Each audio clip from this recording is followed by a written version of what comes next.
Well, hello and welcome to Movement Church Online. I'm Chris, I'm the pastor here at Movement Church, and we're so glad and honored that you made the decision to join us from wherever you're watching today. We're so glad that you are joining with us today. Today we're beginning a brand new series called That's Great, because there's something in you, like there's something in me that wants to be great. And we don't want to just settle for being great at something, we want to actually be great, and we want to be great the way Jesus defined greatness. So if there's something in you that wants to be great, and if there's something that, like in someone that you know that wants to be great, I would love to encourage you to dive in today with taking some notes, also to share this with someone that you know that will find this helpful, because this is going to be a great way to take a next step or a first step in following Jesus and in a relationship with Jesus. So I hope you'll enjoy today. Let's dive right into That's Great Part 1.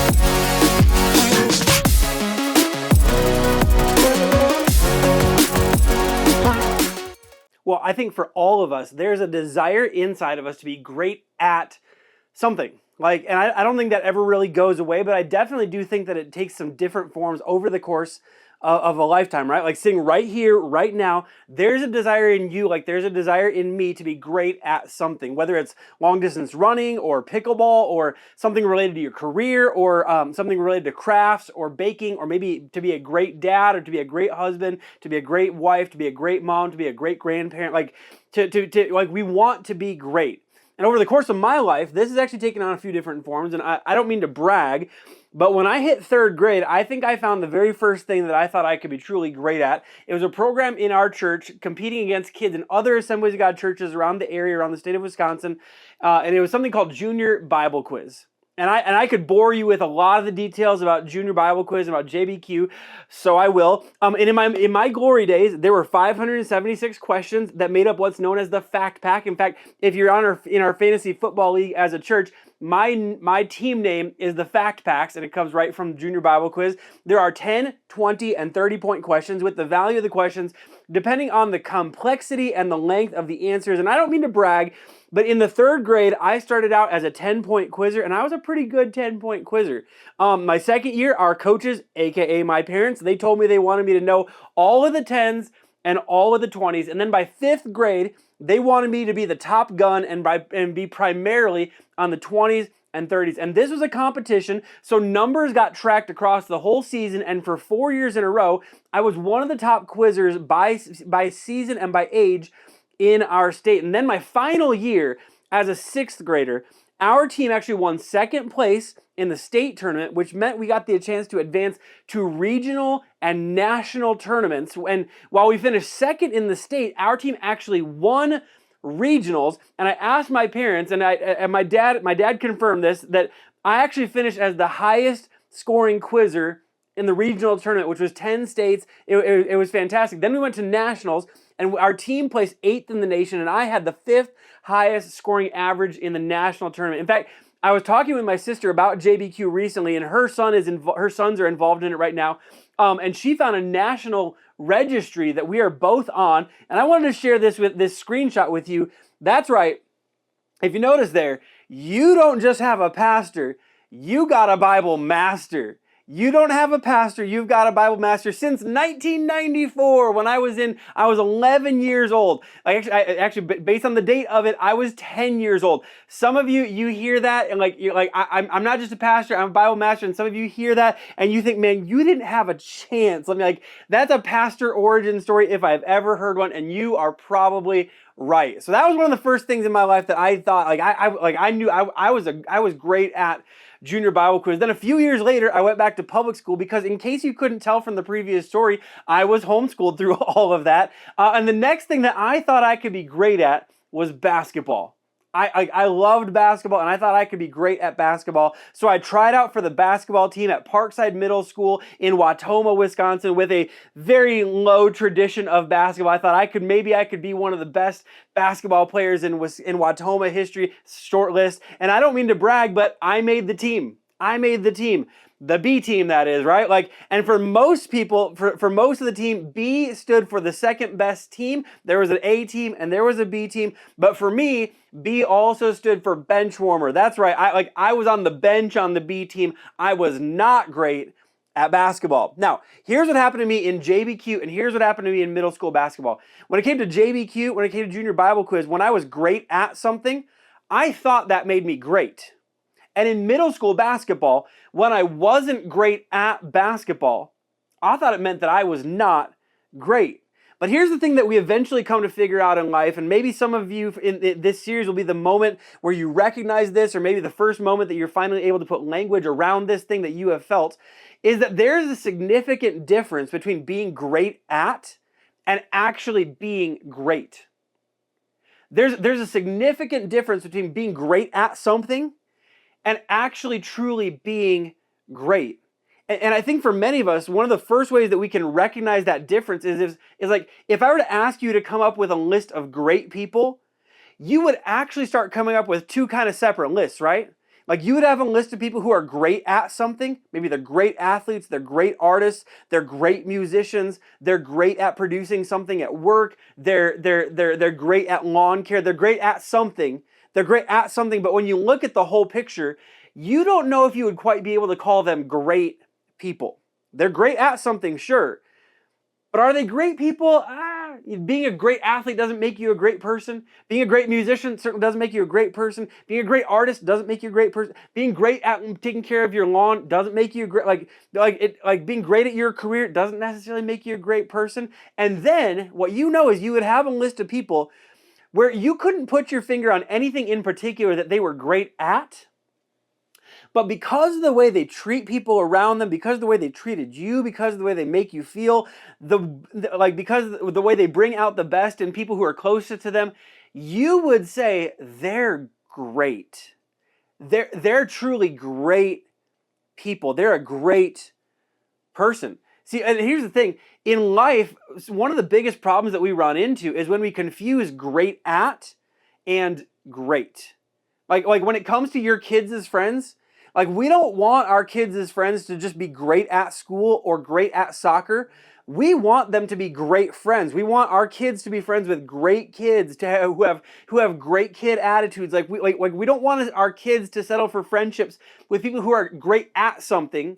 We want our kids to be friends with great kids, with great people. When it comes to dating and marriage, if you're single, you don't want to marry someone who's great at making money, but not great toward the people around them. Now, you might be asking, can I find someone who's great toward people and great at making money? I think you can, but you don't want to just settle well, they're great at making, we're going to have a very comfortable lifestyle. Sure, they don't treat me great. Sure, they don't treat other people great. Sure, they've got whole much but we're going to have money because they're great at making money. You don't want to settle for that. You want to marry a person who's great at making money and who's great, who treats people in a great way, who respect, you want to treat, you want both. You want both. You don't want to settle for just great at, you want to have great. When it comes to an employer, right? They may be great at generating ideas and generating revenue, but if they're harsh toward their employees, if they're harsh towards you as an employee, it's hard to call them a great boss, right? And so what we eventually come to understand in life is there's a significant difference between being great at something and truly being great. And that's one thing to kind of see in other people. It's really easy to recognize that in other people. It's really difficult to look at ourselves and understand where we have settled for trying to be great at and haven't actually done the work to become great.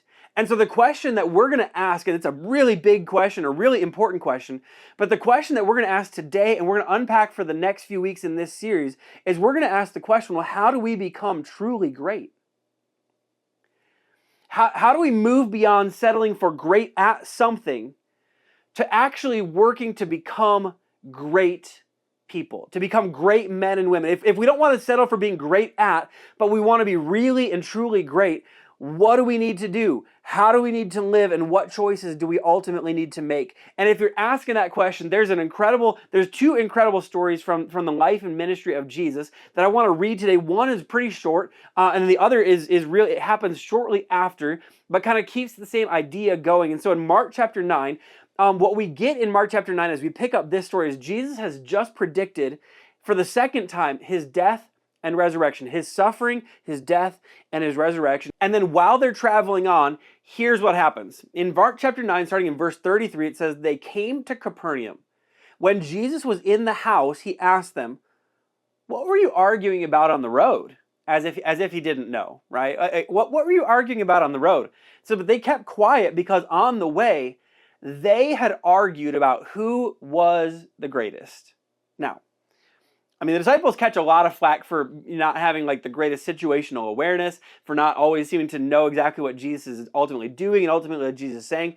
But in this moment, they should catch flack for their complete lack of empathy. Jesus has just said, I'm going to die, I'm going to suffer. And in the very next moment, they are arguing about which of them is the greatest. I mean, this is, as a parent, you kind of recognize this. Like, you're going through some stuff and your kids are just worried about snacks in the back of the car, right? So you got John going, well, guys, I'm clearly the greatest. I'm the disciple that Jesus loved. That's how I'm going to talk about myself in the book that I write someday about this. And Peter's going, no way, I'm the greatest. I walked on water. Thomas is going, no guys, I'm the greatest. I'm the one who's really funny with biting sarcasm. Judas is going, no way, I'm the guy that Jesus trusts with the money bag. Clearly I'm the greatest. And then there's a whole bunch of crickets as everyone looks around like, did Judas really just claim that he's the great? Like Jesus in this moment kind of goes full on dad mode. He's driving the car. Here's the kids arguing in the back. And he pulls the car over. He's like, hey, what are you talking about back there?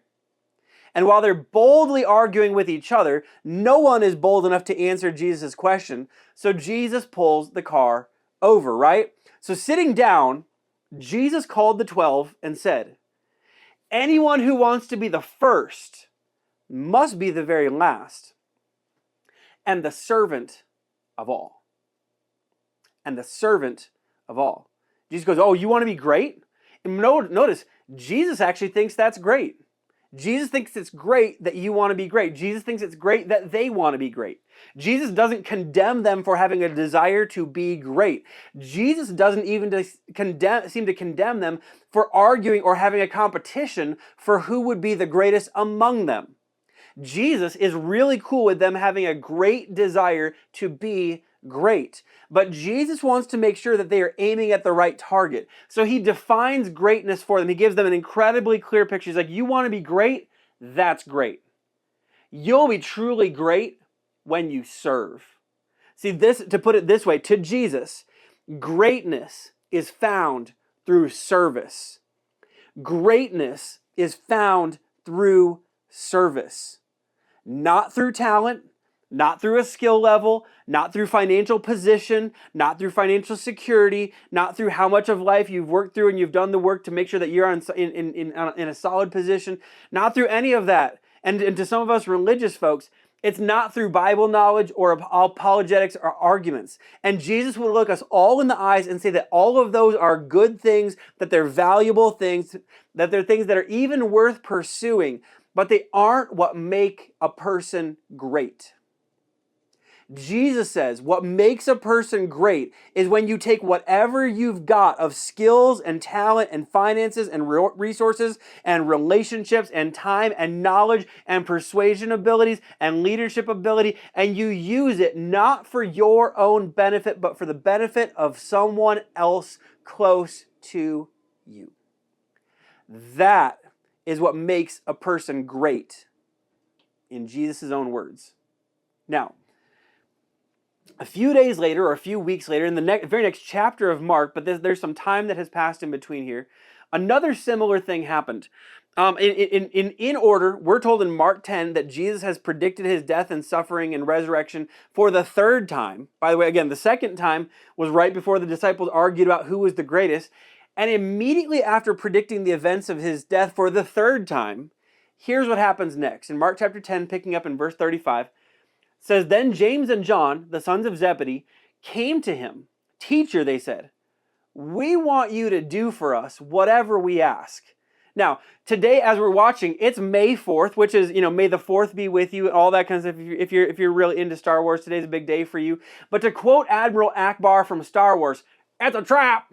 It's a trap." This is a trap for Jesus. Okay, every parent recognizes this kind of behavior. We want you to say yes to what we're about to ask you for. Will you say yes ahead of time? And every parent recognizes that's a trap. That's how you know whatever is coming is about to be kind of insane. Like, the more they push, like, we need a yes before we ask the question, the more you know the question is about to be absolutely unhinged. So Jesus, he does what great parents do. He doesn't answer yes or no. Jesus actually gave us parents an example. He said, "Well, what do you want me to do for you?" he asked. I'm not going to say yes or no before I know what the question is. What do you want me to do for you? They replied, "Let one of us sit at your right and the other at your left in your glory." I mean, again, this is basically like, we want to be great. Jesus, we know there's a day coming when you're going to be great. I mean, we think you're pretty great already, but there's a day coming when everyone's going to realize how great you are. And when everyone realizes how great you are, Jesus, can we be at your right and can we be at your left? And like, Jesus, we know you're talking about your death and your suffering and you seem pretty bummed about it. But while you're talking about all that, here's what we were thinking. When you're in power, can we be your next in charge? And because we're on the right, like, if there's some days where you need to travel, can we actually be in charge? Like, we want to be at your right and left when everyone realizes how great you really are. What a request. When you've just told the people closest to you that you're going to suffer, you're going to die, and you're going to raise from the dead. What a request. In verse 38, Jesus said this, he says, "You don't know what you are asking," Jesus said. "Can you drink the cup I drink or be baptized with the baptism that I am baptized with?" Which was a rhetorical question. He's saying, you don't know what you're asking. This is not something that you want. Can you do this? And they go, "We can," they answered. To which Jesus was like, "It was a rhetorical question. I'm letting you know you can't." And Jesus said to them, "You will drink the cup that I drink and be baptized with the baptism I am baptized with. But to sit at my right or left is not for me to grant. These places belong to those for whom they have been prepared." The translation is, you don't really want to be on my right and left when I enter my glory because you have misunderstood exactly how I'm going to enter my glory. It is going to be through pain. It is going to be through suffering. It is going to be through laying my life down. It is going to be through sacrifice. It is not going to be earthly military success. It's not going to be earthly military thrones. It's not going to look anything like the world thinks it's going to look, and apparently it's not going to look anything like you think it's going to look. Jesus is reminding them that his glory, it requires suffering, and that in fact they will suffer for following him, but he cannot and he will not promise places because they are not his to give out. And it says this, that when the 10 heard about this, they became indignant with James and John. Jesus called them together and he said, "You know that those who are regarded as rulers of the Gentiles lord it over them, and their high officials exercise authority over them." And then Jesus says these 4 powerful words, "Not so with you." Not so with you. He's like, y'all are arguing over this world's measure of greatness. You have seen how people exercise power and greatness in this world's great measure of greatness. You have seen people leverage their greatness for their own benefit and to the detriment of people under their influence. And I think it's at this moment in time that Jesus would have looked at as many of them dead in their eyes and said, "Not so with you." To all, not so with you, not so with you, not so with you, not so with you, not so with you. You do not get greatness so that you can use it the way this world uses their greatness. I think Jesus would have looked at Peter and said, "Peter, there will be a day where you'll stand before hundreds and thousands of people who want to hear what you have to say because you have spent time with me. And in that moment, don't you dare think the moment is about you, that your words are about you. It's about the people who need to hear about me. And John, there will be a day when people will be desperate to hear from you because you were there on the mountain of transfiguration and saw me talking with Moses and Elijah and heard the voice of my Father. And on that day, don't you dare think to lord your influence over other people. And Andrew, there will be a day where people come from all over to hear from you because you were there the day that I multiplied that boy's lunch into being enough for over 5,000 people. And when people line up to hear from you, don't you dare get a big head and think that it's about you. It's not about you. We do not use our influence. We do not use our time. We do not use our resources the way the world uses it. We don't measure greatness the way the world measures greatness. He says, not so with you. And then he goes on to say this. He said, instead, meaning we're going to turn a different corner. Instead, whoever wants to become great among you must be your servant. And whoever wants to be first must be the slave of all. Instead, whoever wants to become great, there's that word again, there's that great. If you want to be great the way that Jesus defines greatness, whoever wants to become great among you must be your servant. Whoever wants to be first must be slave of all. Once again, greatness is found through service. And let me push on behalf of Jesus here. Your motive matters. We don't serve in order to achieve greatness and then make it all about ourselves. We don't achieve greatness through service. We display greatness through service. We're not trying to reach a place where we get to turn around and like, ooh, I served, so now I got to a point and now I don't have to serve anybody. Now it's all about me and now I can leverage it for my benefit and for my good and from like, Jesus says, no. You don't achieve greatness through service. We display greatness through service. Great spouses serve. Great bosses serve. Great parents serve. Great grandparents serve. Great neighbors serve. Great teachers serve. Great people, according to Jesus, serve. Not to get great. They serve because they are great. So their service is the display of greatness. And then as if that wasn't enough, Jesus points to his own example as he closes this thought out. He said, for even the Son of Man did not come to be served, but to serve, and to give his life as a ransom for many. Jesus reminds them, this isn't something that I'm calling to you, but I haven't lived out in front of you. I didn't come to be served. I came to serve. And you guys think I'm pretty great, right? Like, you guys think I'm pretty great? And I think Jesus would say, like, when you look at every miracle that I have performed, I have not used my power and my own ability for my own benefit. If I had used my own power and my own ability for my own benefit, we'd all be sitting around better tables, eating better food, living in better situations, traveling better, sleeping better. Like, you know, like I'd have nicer sandals. Maybe Jesus would have invented Nike. I don't know. Like, we all would be in a better situation if I had used it for my own benefit, my own glory. But I didn't use it that way. I didn't come to be served. I came to serve. I came so that the ultimate display of my greatness would not be a throne, but it'd be every time that I chose to serve. And Jesus says, that is the life that I'm calling you to live, that to be great, you've got to be willing to serve anyone, anywhere, anytime, in any way you can, with anything you have. Greatness is found through service. And just to kind of push this a little farther, isn't this what's true of everyone you know that you would call great? That they may or may not have had anything specific that they were great at, but their lives were lived for the benefit of others. That they used their time and their energy for the benefit of others. That if you had a great mom or dad, a huge part of what made them great was that they made decisions in life that put you and your well-being ahead of their own. That's part of what made them great.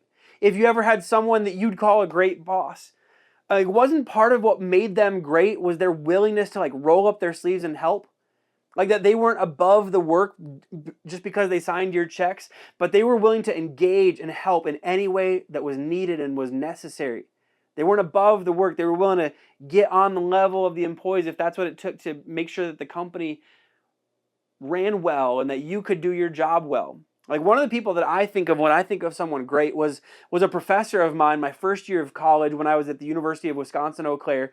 It turned out that we actually had a lot more connections than we knew when I began his class, including that I had actually junior Bible quizzed against his daughter, and that his uncle was the minister who performed my parents' wedding. Crazy world.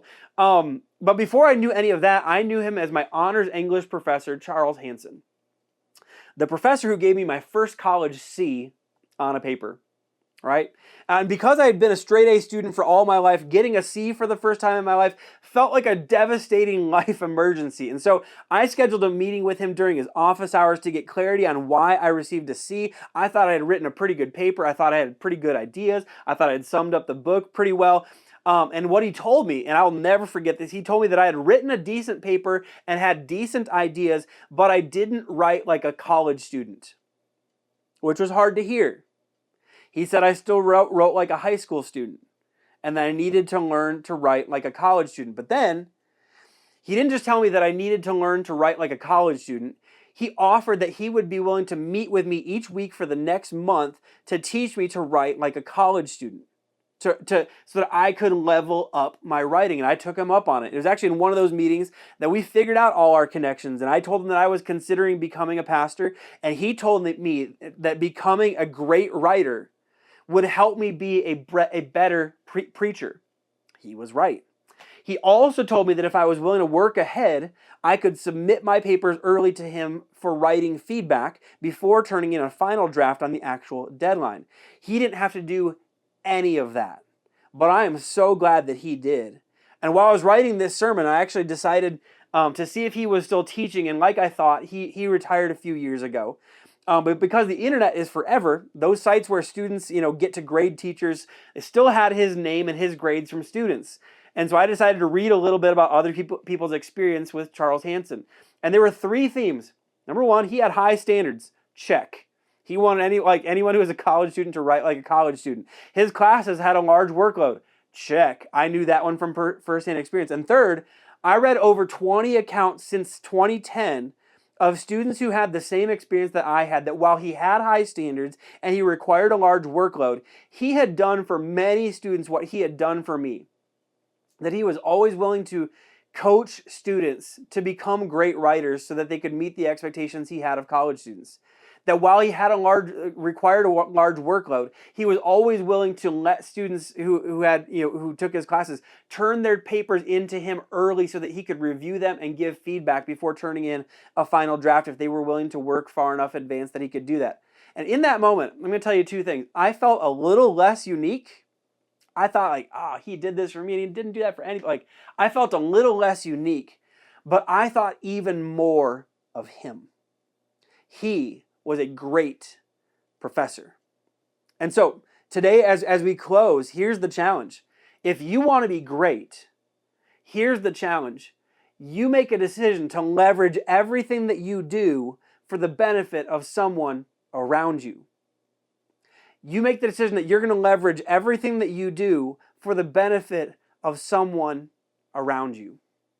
With every decision that you make, it's not just about you, it's about the people who are closest to you. With every decision you make about how you're going to spend your money, it's not just about what I want, but what does our family need? With every decision that we're making about how we're going to handle career, it's not just about me, but what about the life of my family and the life around of the people that I work with. With every decision we make for our house, it's not just about our house, but how is this going to affect people in our neighborhood? You leverage everything that you do for the benefit of someone around you. And let me just ask this question. What do you think might happen if you did that? What does that look like in your workplace? In your workplace, everything I do, the 8 hours a day that I'm here, the 12 hours that I'm on this shift, what would it look like if at your workplace you just made the decision, I want to be a great coworker. I want to be a great employee. I want to be a great employer.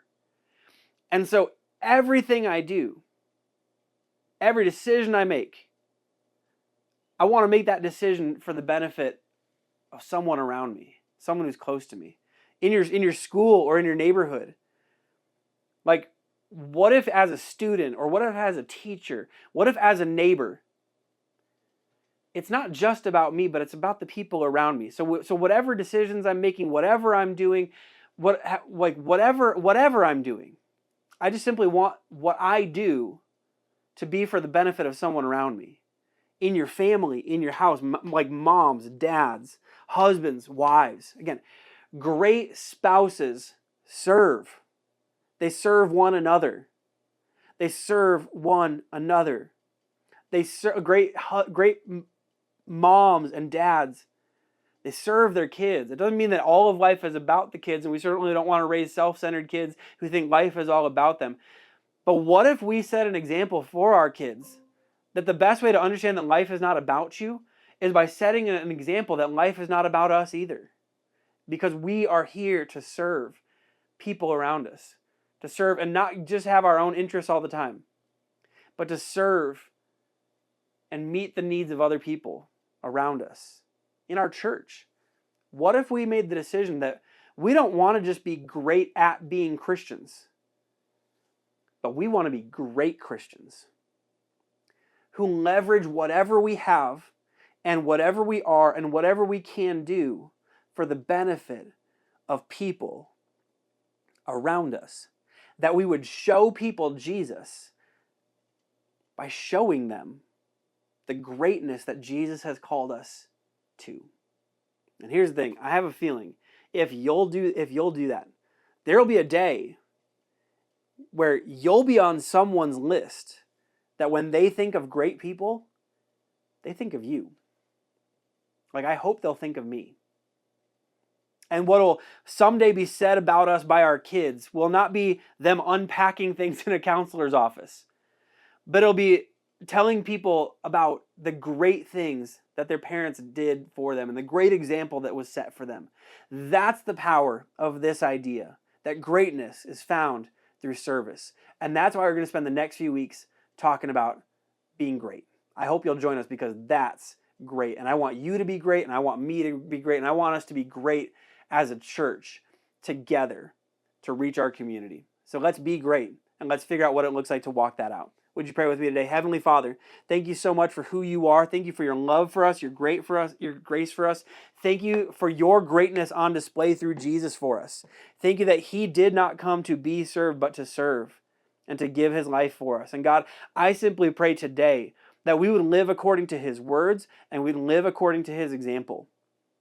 God, that we would have a deep understanding of what it looks like to truly be great. God, I pray that we wouldn't settle for being great at, although we want to be great at some things.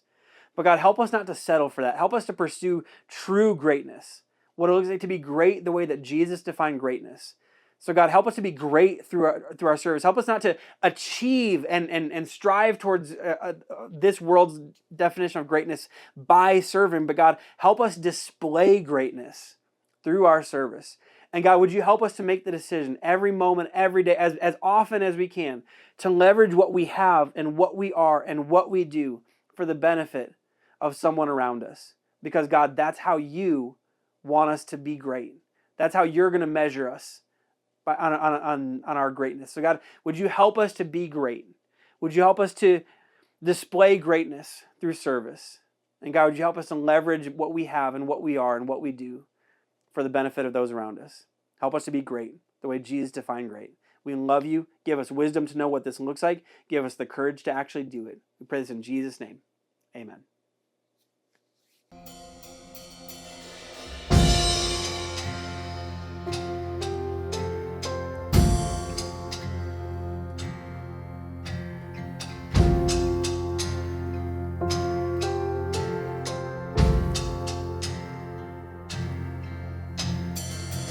He was lonely in the dark, but you were working. It was painful, it was hard, but you were working all things for my good. Couldn't feel you at the time, but you were working, full of questions.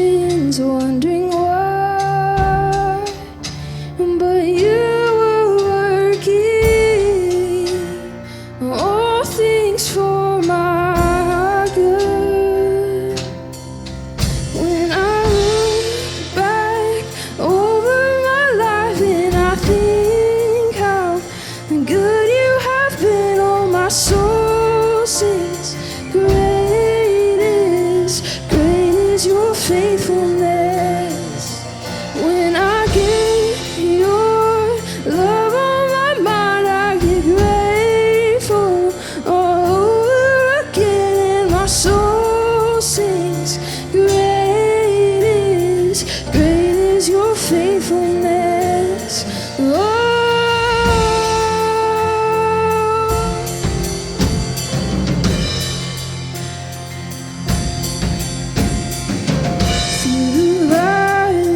through the storm, oh, you are working our worship all the more, 'cause you are working all things for my good. When I look back over my life and I think how good you have been, oh, my soul sings, great is your faithfulness. When I get your love on my mind, I get grateful all over again. My soul sings, great is your faithfulness. Oh, my soul sings, great is your faithfulness.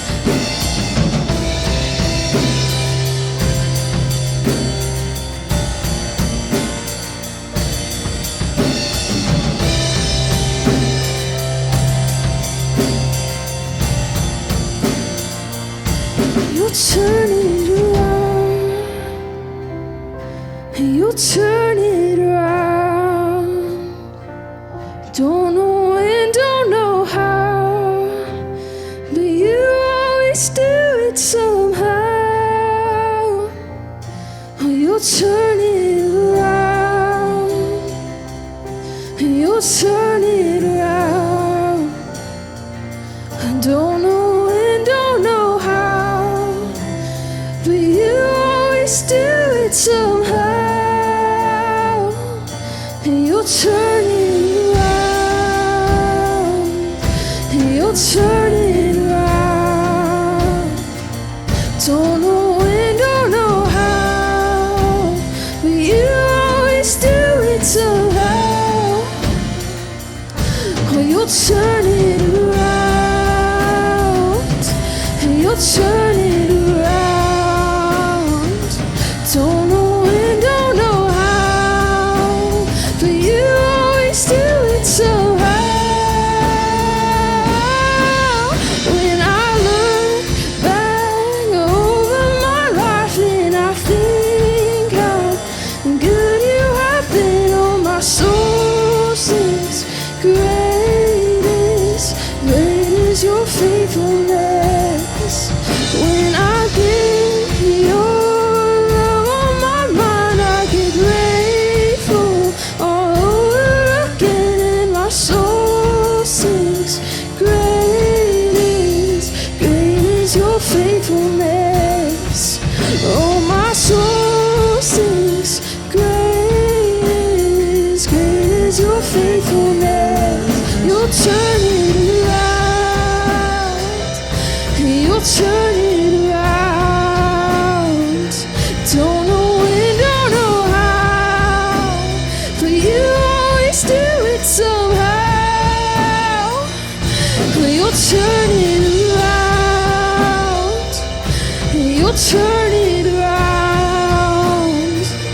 Don't know when, don't know how, but you always do it somehow.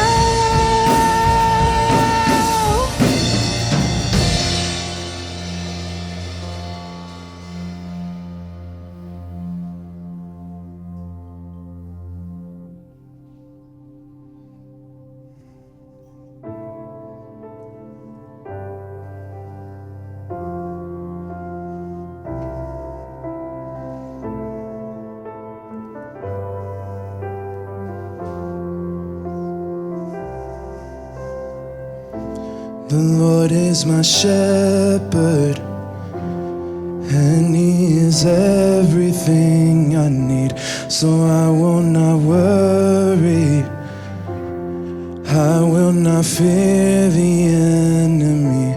He said that He loves me. He said that He's with me, even though I went through the valley of shadow and death, and still I know He has good plans. He has good plans for me. So I will take heart in deserts and gardens. He has good plans. He has good plans for me. If I know my Father, I know my Father.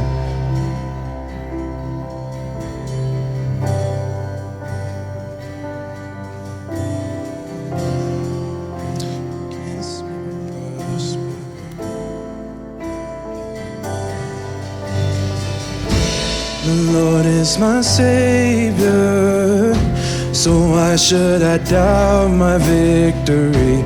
Why would I question the rod and the staff that comforts me? He quiets the waters, He quiets the storm inside of me. So what could be better than walking with Him when I believe He has good plans? He has good plans for me. If I know my Father, I know thank God, and He has good plans. He has good plans for me. If I know my Father, I know my Father. He has good plans. He has good plans for me. So I will take heart in deserts and gardens. He has good plans. He has good plans for me. If I know my Father, I know my Father's.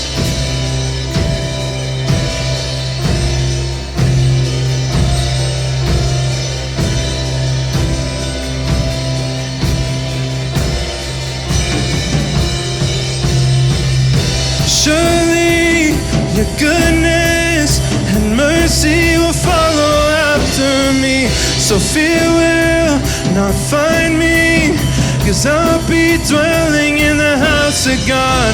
Surely your goodness and mercy will follow after me. So fear will not find me, 'cause I'll be dwelling in the house of God. Surely your goodness and mercy will follow after me. So fear will not find me, 'cause I'll be dwelling in the house of God. Surely your goodness and mercy will follow after me. So fear will not find me, 'cause I'll be dwelling in the house of God. He has good plans. He has good plans for me. I know they're caught in deserts and gardens. He has good plans. He has good plans for me. If I know my Father, I know my Father has good plans. Good plans. Good plans. If I know my Father, I know my Father has good plans.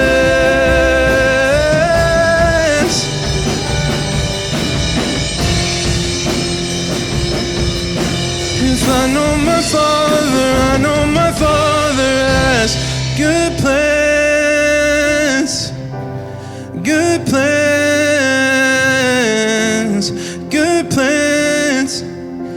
'Cause I know my Father